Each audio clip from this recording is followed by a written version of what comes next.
বিসমিল্লাহির রহমানির রহিম। প্রিয় দর্শক, আসসালামু আলাইকুম। দর্শক, আজকের ভিডিওতে আমরা জানাবো একটা গাভী বা বকনা হিটে আসলে তার লক্ষণগুলো কেমন হবে। একটা গাভী ডেলিভারির পর তার প্রজনন অঙ্গের স্বাভাবিক অবস্থানে ফিরে আসতে 35 থেকে 40 দিন সময় লাগে। এই সময় গাভী একবার হিটে আসে। এই সময়কে দ্বিতীয় সার্কেল বলে।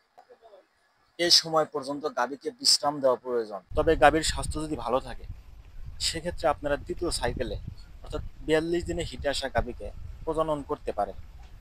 তবে ডেলিভারির পর 60 থেকে 63 দিন তৃতীয় সাইকেলে প্রজনন করা উত্তম। চতুর্থ সাইকেলে 90 দিনের সাইকেল কোনোভাবে অতিক্রম করা যাবে না। এ সময় প্রজনন করা হলে গাভী প্রতি বছর একটি করে বাচ্চা দিতে সক্ষম হবে। এ সময় গাভীর ডাকে না আসলে অবশ্যই ডাক্তারের পরামর্শ নিতে হবে। মনে রাখতে হবে গাভী থেকে আপনাকে প্রতি বছর একটি করে বাচ্চা নিতে হবে। বর্তমানে অনেক খামারি ভাইরা আছেন, তাদের গাভী হিটে এসেছে কিনা তা তারা বুঝতেই পারেন। আপনার গাভী গর্ভবতী হওয়ার সফলতা নির্ভর করে উপযুক্ত সময় কৃত্রিম প্রজনন করা। আপনার গাভী বা বকনা হিটে এসেছে কিনা আপনারা সকালের শুরুতে বা বিকেলে পর্যবেক্ষণ করুন। গাভী বা বকনাকে বিরক্ত করবেন না, হিটে এসেছে কিনা খেয়াল করুন।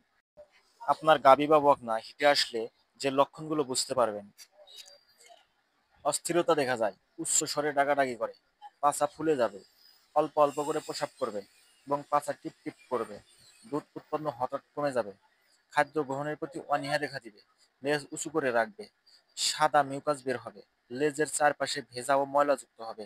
গাভী বা বকনা যখন শুয়ে থাকবে খেয়াল করবেন পাতলা মিউকাস বের হবে, অন্য গরুর উপরে উঠবে এবং ষাঁড়কে তার উপরে উঠতে দিবে, বারবার লেজ নড়াবে।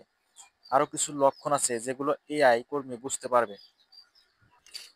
এই লক্ষণগুলো দেখতে পারলে আপনি এআই কর্মীকে ডেকে নিশ্চিত হন আপনার গাভী বা বকনা হিটে এসেছে কিনা।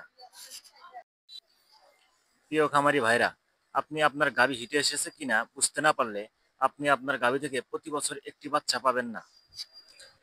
দর্শক, আজকের ভিডিও এ পর্যন্তই। গবাদি পশুর স্বাস্থ্য সেবা সম্পর্কে সমস্ত তথ্য পেতে আমাদের চ্যানেলটি ফলো ও সাবস্ক্রাইব করে পাশে থাকা বেল আইকনটি বাজিয়ে দিন।